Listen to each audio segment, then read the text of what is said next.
자, 상상해 보세요. 당신의 생일이 다가오고 있습니다. 아침 햇살이 창문을 통해 새우며들어 방 안을 부드럽게 비추고 커피 향이 은은하게 퍼지는 그 평범한 아침. 누군가 전화기를 들고 물어봅니다. 이번 생일에 뭐 할 거냐고요?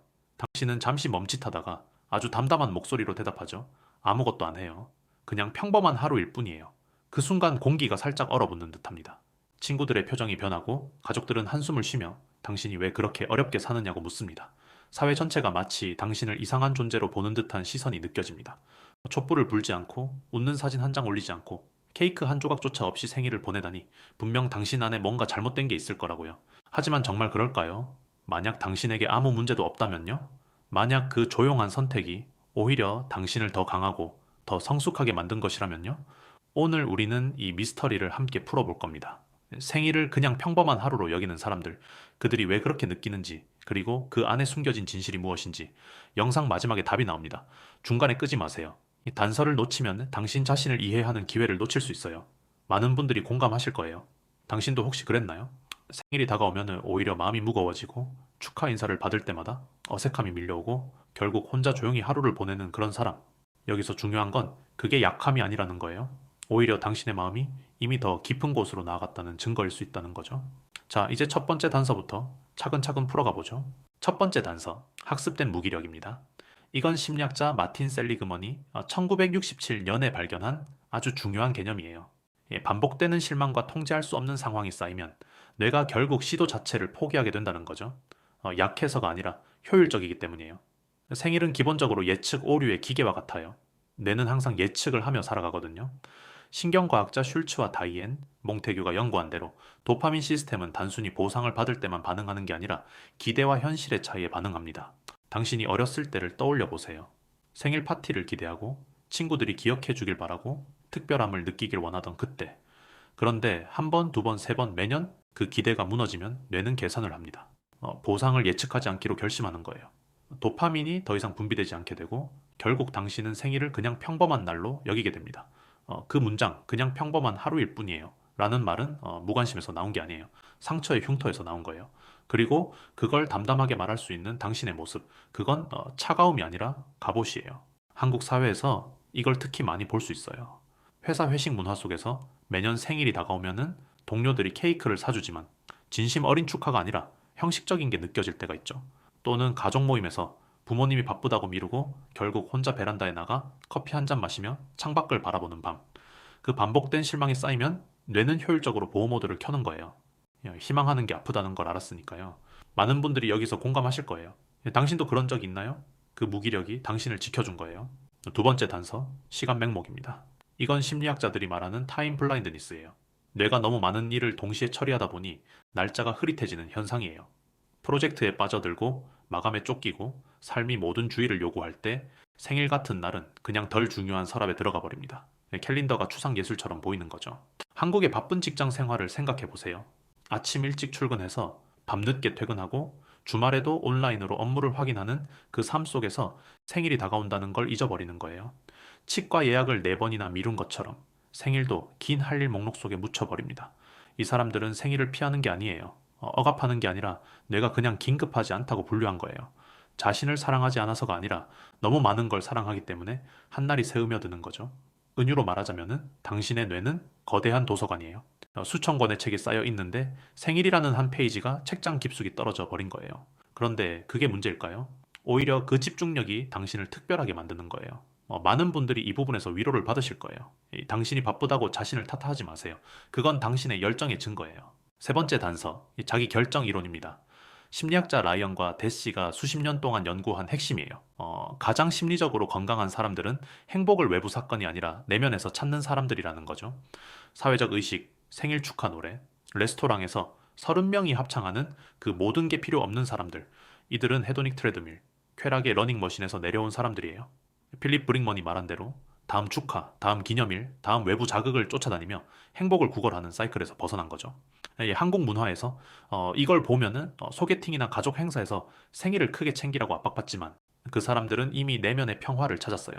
랜덤한 화요일에도 온전함을 느끼는 사람들. 그들은 캘린더에 의지하지 않아요. 자신을 소중히 여기는 걸 외부에 맡기지 않아요. 30명이 음정 틀린 노래를 불러도 사랑을 느끼지 않아도 이미 사랑받고 있다는 걸 아는 거예요. 이게 무슨 뜻일까요? 당신이 생일을 그냥 평범한 날로 여기는 건 차가워서가 아니라 이미 충분히 따뜻해서예요. 많은 분들이 이 단서에서 자신을 발견하실 거예요. 당신의 그 조용함이 바로 건강의 증거라는 걸요. 네 번째 단서, 자기 가치의 조건성입니다. 미시간 대학의 제니퍼 크로커가 연구한 건데 일부 사람들은 축하를 피하는 게 자유가 아니라 두려움 때문이라는 거예요. 완벽하지 않으면은 자신이 부족하다는 걸 확인받을까봐 미리 포기하는 거죠. 이건 보호 본능이에요. 한국 사회에도 완벽주의 문화, 회사에서 생일 파티를 해도 진심이 느껴지지 않을 때 또는 어린 시절 기대가 배신당한 기억이 떠오를 때 그 두려움이 생기는 거예요. 하지만 여기서 중요한 건 자유와 두려움의 차이예요. 당신이 진심으로 필요 없다고 느끼는지 아니면 원하지만 인정하지 않는 건지 솔직히 물어보세요. 그 질문 자체가 이미 당신을 성장시키는 단서예요. 자, 이제 이 미스터리의 핵심을 공개합니다. 사실 가장 잔인한 진실은 생일을 크게 챙기는 사람들이 당신을 이상하게 보는 게 아니라 그들 자신의 불안 때문이라는 거예요. 이 당신이 외부 축하 없이도 온전하다는 게 그들의 가정을 흔들기 때문이에요. 모두가 같은 걸 필요로 한다는 축하가 보편적이라는 그 믿음을요. 하지만 당신은 이미 그 답을 알고 있어요. 당신은 케이크도 촛불도 사진도 없이도 충분히 특별하다는 걸요. 다행히 답이 있습니다. 세 가지 원칙이에요. 첫 번째, 내면의 목소리에 귀 기울이기. 두 번째, 기대를 조정하고 현재를 즐기기. 세 번째, 진짜 연결을 소중히 여기기. 이 모든 게 당신의 생일을 다시 바라보게 할 거예요. 자, 이제 이 세 가지 원칙을 하나하나 깊이 있게 풀어가 보겠습니다. 첫 번째 원칙은 내면의 목소리에 귀를 기울이는 것입니다. 많은 분들이 바쁜 하루하루를 살아가면서 자신의 마음속 작은 속삭임을 제대로 듣지 못하죠. 아침에 눈을 뜨자마자 회사 일 생각에 빠지고 저녁에는 피곤함에 쓰러지듯 잠이 들지만 그 사이에 당신의 진짜 감정이 무엇인지 물어본 적이 있나요? 생일을 그냥 평범한 하루로 여기는 사람들은 이미 이 원칙을 자연스럽게 실천하고 있는 경우가 많아요. 외부의 축하와 관심 없이도 스스로를 충분히 소중히 여기기 때문에 굳이 특별한 날을 만들지 않아도 마음이 가득 차 있는 거예요. 심리학 연구에서 밝혀진 바에 따르면 내면을 들여다보는 습관을 가진 사람들은 외부 사건에 휘둘리지 않고 안정된 행복을 유지한다고 합니다. 예를 들어 한국의 전형적인 직장인 삶을 떠올려 보세요. 매일 아침 지하철을 타고 출근하면서도 주말에 베란다에 나가 따뜻한 차 한 잔을 들고 하늘을 바라보는 그 시간. 그 순간에 당신은 생일이 다가온다는 사실을 알면서도 오히려 조용히 미소 짓습니다. 왜냐하면 이미 당신 안에는 그 어떤 케이크나 촛불보다 따뜻한 빛이 타오르고 있기 때문이에요. 이 원칙을 실천하면은 친구들이 당신을 이상하게 보는 시선도 더 이상 아프지 않아요. 오히려 그 시선이 당신의 자유를 부러워하는 증거처럼 느껴지게 됩니다. 많은 분들이 공감하실 거예요. 당신도 혹시 어린 시절 생일의 기대가 무너진 후로 내면의 목소리를 더 잘 듣게 된 적 있나요? 그건 약함이 아니라 성장의 증거예요. 자, 여기서 중요한 건 이 첫 번째 원칙이 단순한 이론이 아니라 매일 실천할 수 있는 구체적인 행동이라는 점입니다. 매일 저녁 잠자리에 들기 전에 3초만이라도 눈을 감고 오늘 하루 나 자신에게 어떤 말을 해주고 싶은지 물어보세요. 그 작은 습관이 쌓이면 생일을 맞이하는 마음이 완전히 달라집니다. 더 이상 외부의 확인이 필요 없어지죠. 당신은 이미 충분히 소중한 존재라는 걸 내면이 속삭여 주니까요. 두 번째 원칙은 기대를 조정하고 현재를 즐기는 것입니다. 우리는 모두 기대라는 덫에 빠지기 쉽죠. 생일이 되면 특별한 일이 일어나야 한다는, 누군가가 기억해주고 축하해줘야 한다는 그 오래된 기대가 마음을 무겁게 만듭니다. 하지만 이 원칙을 받아들이면 그 기대를 부드럽게 내려놓고 오늘 이 순간의 평범함을 사랑하게 됩니다. 심리학자들이 말하는 예측 오류를 떠올려 보세요. 뇌가 기대와 현실의 차이를 계산하다가 결국 보호 모드로 들어가는 과정. 당신이 그 과정을 이미 거쳤다면 이제는 그걸 역으로 활용할 차례예요. 한국 사회에서 이걸 특히 실감할 수 있는 예가 많아요. 명절 때 가족 모임에서 생일이 겹치면은 어른들이 큰 잔치를 기대하지만 당신은 조용히 밥 한 그릇 더 먹고 산책을 나가는 거예요. 또는 소개팅 자리에서 상대가 생일 이야기를 꺼낼 때 미소 지으며 그냥 평범한 날이라고 말하는 순간 그 기대를 조정한다는 건 과거의 상처를 용서하고 현재의 작은 기쁨을 포착하는 거예요. 예를 들어 생일 당일에 창밖으로 비가 내리면은 그 빗소리를 음악처럼 듣고 따뜻한 국 한 그릇을 끓여 먹는 거죠. 그게 바로 현재를 즐기는 태도예요. 이게 무슨 뜻일까요? 기대를 내려놓을수록 삶이 더 가벼워지고 더 자유로워진다는 거예요. 많은 분들이 이 부분에서 눈물이 날 정도로 공감하실 거예요. 당신도 그랬을 수 있어요. 매년 반복되는 실망 속에서 기대를 조금씩 줄여온 그 과정이 사실은 당신을 더 강하게 만든 거예요. 연구에 따르면 기대 수준을 현실적으로 조정하는 사람들은 스트레스가 적고 만족도가 높다고 합니다. 이 한국의 바쁜 일상 속에서 카센터에서 차를 수리하며 기다리는 시간처럼 생일도 그냥 흘러가는 하루로 받아들이는 거예요. 그 안에서 진짜 평화가 피어나는 겁니다. 세 번째 원칙은 진짜 연결을 소중히 여기는 것입니다. 생일 축하를 강요받는 사회에서 우리는 종종 형식적인 관계에 얽매이게 돼요. 30명이 모여 노래를 부르는 그 순간조차 진심이 느껴지지 않을 때가 있죠. 하지만 이 원칙은 진짜 마음이 통하는 소수의 사람들과 깊은 유대를 맺는 데 초점을 맞춥니다. 생일을 크게 하지 않아도 평소에 진심으로 연락하고 만나고 서로를 응원하는 관계가 있다면 그게 바로 최고의 축하예요. 한국 문화에서 이걸 보면 회사 회식 자리에서 형식적으로 케이크를 자르는 대신 진짜 친구 한두 명과 조용한 술자리에서 마음을 나누는 게 훨씬 의미 있죠. 또는 가족과 함께하는 평범한 저녁 식사에서 생일 인사를 받지 않아도 따뜻한 눈빛이 오가는 그 순간. 심리학 이론에 따르면 진정한 자율성과 관계성, 유능감이 충족될 때 사람은 가장 건강해진다고 해요. 당신이 생일을 그냥 평범한 날로 여기는 건 이미 이 진짜 연결을 소중히 여기고 있다는 증거예요. 외부의 큰 파티가 아니라 매일의 작은 대화와 이해가 당신을 지탱해 주는 거죠. 이 세 가지 원칙을 함께 실천하면은 생일이 더 이상 부담이 아니라 감사한 하루로 변합니다. 자, 이제 이 미스터리의 핵심을 다시 한번 명확히 공개합니다. 사실 가장 잔인한 진실은 당신을 이상하게 보는 사람들이 당신의 문제가 아니라 그들 자신의 불안과 공허를 투영하고 있다는 거예요. 모두가 똑같이 축하를 원해야 한다는 그 고정관념이 깨지는 게 두려운 거죠. 하지만 당신은 이미 그 고정관념에서 벗어났어요.